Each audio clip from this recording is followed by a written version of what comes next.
G'day again. Almost finished actually this whole algebra topic for the Year 9 stuff anyway. But let's just have a look at binomial factors. Right, binomial. As you might be able to guess, bi, as opposed to, no, I won't go into that.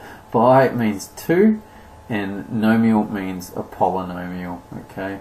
And I won't get into it, but a polynomial is just an algebraic expression. So what it means is that it's an algebraic expression with 2 terms, okay? It's got 2 terms. Okay, so something like 2x plus 3, that's got 2 terms to it, that's a binomial factor, okay? X minus 7, that's got 2 terms, x and negative 7, that's a binomial as well. So what we're talking about is simplifying expressions that have binomial factors, okay? So it's got a factor of 2x plus 3, or it's got a factor of x minus 7.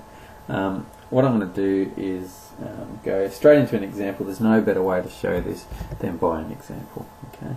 So let's get straight into it. Let's go. 5x plus 6 minus let's just say y x plus 6. Okay. So remember, when we're factorising, you're looking for things that are in common, okay, between the 2 terms. Is there anything in common between these 2 terms? So here's our first term here, and here's our second term here. Are there things that are in common between these? And in fact, yes, there is. What's in common? This x plus 6 in brackets is common between these 2. And so just because it's a binomial term doesn't mean you can't take it out as a common factor. Okay, so let's actually do this. Okay, so let's take out the front x plus 6 as the common factor. That's our common factor that we're taking out the front of the bracket. And let's think about what's left over. In this, what do we need to multiply x by 6 by to get 5 times x plus 6? I sort of said it in the answer there, but we need to multiply that by 5. 5 times x plus 6 is 5 brackets x plus 6. That's the same thing there. Quite simple. Here, what do we need to multiply x plus 6 by to get negative y bracket x plus 6? In fact, we need to multiply it by negative y, okay, whatever's out here. And so we close the bracket, x plus 6 was your common factor, and we just need to multiply it by 5, and then we also need to multiply it by negative y. And that is actually your answer, believe it or not. It's quite simple. So another example of that, and you'll just love how easy this is. 2x minus 9 plus p 2x minus 9, something like that. Again, your common factor is 2x minus 9. It's in both of your terms there. What's left over is just this negative 3 and this positive p. And that's your answer. Okay? So nice and simple. But it gets a little bit harder. And if you can do these, they take a bit more practice. Okay? This is called factorising by grouping, and you'll hear your 10s groan or feel scared by this, because this can be a little bit tricky. Okay, so let's just do straight into an example. Okay, an example might be x minus 3y plus ax minus 3ay. Okay, what we're looking to do to factorise this, if you look for a common factor here, you won't find any. What goes into x, that doesn't have any common factors there, that doesn't have any common factors, and so you can't actually take one thing out the front. But what you can do is you can group these together in 2 groups of 2. So we've got 4 terms here. What we can do is, let's say, what happens if we group this term here with this term here? What if we pair those 2 up? And what if we pair this negative 3y with this negative 3ay? And so what we're sort of looking for is, if I factorise this and this, if I take out a common factor there, what will I be left with?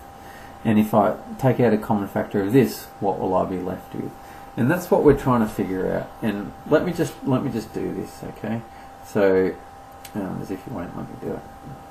So that is equal to, I'll just rewrite it as x plus ax. And then in blue we've got minus 3y minus 3ay. Okay, so let's have a look. Let's take out a common factor here. Common factor here is x. That goes into both of those. What's left over? X times what is equal to x. That's just 1. X times what is equal to positive ax. That's just plus a. Great. So there's that first thing. Now let's have a look at these blues. We've got negative 3y. What can we take out of there? We can take out negative 3, and we can also take out a y out of that. Okay, y is in both of these. So let's factorize out that. What do we have there? Negative 3y times what is equal to negative 3y? Well, that's just 1. 1 times all that rubbish. Negative 3y times what is equal to negative 3ay? Well, that's positive a. And this is exactly what we're trying to do. What you're trying to do is get the term, the binomial term inside the brackets to be the same. And that's what we've ended up with. And like in the previous examples, we can take 1 plus a out as a factor, and we've got x minus 3y left as our remainder. So you've factorised this into 2 separate brackets. Okay. So in summary, when you've got 4 terms looking like this, you can group them. So if you've got 1, 2, 3, 4, you could group them any number of ways. You can group those 2 together and those 2 together. That's one way you could group them and see what happens. Or you can group those 2 together and that one with that one and see what happens. And what's the other combination? You could go that one and this one together, and this one together. Okay, so you're just checking all the different groupings, putting them together, and what you're looking for is if you factorize those groupings, will you get a common binomial term? Okay, it's a little bit tricky, but when you get them, it's quite satisfying. So let's just check another example. Let's just do one out of the textbook. 4x plus 12y minus xz minus 3yz. Okay, let's have a look at this. What we're going to do is have a look and see which 2 terms can I put together, and if I take out a common factor, will I get the same binomial thing left over inside the brackets. So 4x and 12y, there's nothing really in common. I could take out a 4 and I'd be left with x plus 3y. If I put those 2 together, if I take negative z out of there, out of these two terms here, I'd get negative, what am I taking out? Negative z, I'd be left with x plus 3y. In fact, that's what's going to happen, okay? So I'm going to put those 2 together and those 2 together. I'm going to group them in those 2 pairs, and what I've just done is just inspect them to see what happens if I take out a common factor. And in fact, I will get the x plus 3y as my binomial term if I factorise that and factorise that. Just to sort of go back a step, because you might have missed that. If you, let's say you factorise that and that, what's in common there? You could take out an x and you'd get 4 minus z. If you factorise this term and this term, and you took out like a 3y, that would also work actually. So if you paired up that one and that one together, that will also work. If you take out 3y, you'll get 4 minus z. So that will work as well. So let's just do that one since I've drawn it up. It just takes a bit of mucking around sometimes. Okay, so I'll just write that out as 4x minus xz. There's actually 2 ways you can do this one. Plus 12y minus 3yz. Factorise this. Let's take out x from here, and we get 4 minus z. Is that right? 4x minus z, 4 minus z. And then we're going to take out 3y from here, so plus 3y. what will be left over? That needs to be multiplied by 4 to get 12y, and that will need to be minus z there to get that.